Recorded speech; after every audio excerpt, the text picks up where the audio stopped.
चला या ठिकाणी परत 3.2 या युनिट मधील पॅसेज वरची ही ऍक्टिव्हिटी आपण पाहत आहोत. पहा यामध्ये काय म्हटलं आहे, find the antonyms of the following. तर या ठिकाणी आपल्याला काय करायचं पहा, या शब्दाचा अर्थ होतो अपोजिट वर्ड. काय होतो? अपोजिट वर्ड असा होतो. तर हे जे दिलेले शब्द आहेत या शब्दांचे अपोजिट वर्ड आपल्याला लक्षात ठेवायचे आहेत. आणि 3.2 मध्ये एखादा पॅसेज पडला आणि त्यावरती जर हे शब्द तुम्हाला दिलेले असतील, मग त्या ठिकाणी तुम्हाला काय म्हटलं जाईल, find the antonyms of the following from the passage. पुढे दिलं जाईल फ्रॉम द पॅसेज, म्हणून तुम्हाला पॅसेज मध्ये प्रेझेंट असलेले या शब्दांचे अपोजिट वर्ड शोधायचे आणि मग लिहायचे आहेत. ओके. लाय. लाय मीन्स काय? खोटे बोलणे. सो याचा अपोजिट वर्ड तुम्हाला तिथे भेटेल कोणता? ट्रू.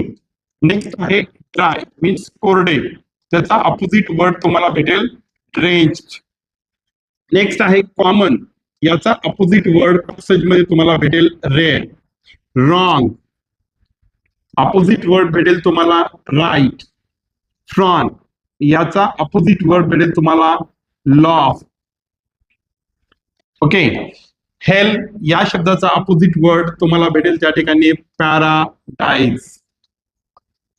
नेक्स्ट आहे अनहॅपी, फक्त प्रिफिक्स काढायचे आपल्याला, शब्द भेटेल पॅसेज मध्ये हॅपी.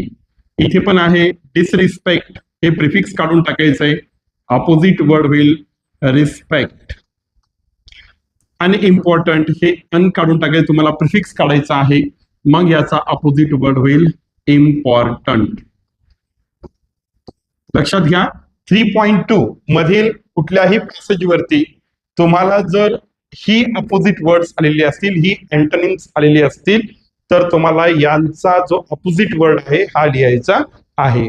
अनेक वेळा हे शब्द रिपीट झालेले आहेत बोर्डाच्या एक्झामिनेशन मध्ये, म्हणून आपण ही जी ऍक्टिव्हिटी पाहत आहोत SSC बोर्ड एक्झामिनेशन 2026 च्या दृष्टिकोनातनं ही सर्व शब्दांचं रिपिटेशन करा आणि लक्षात ठेवा.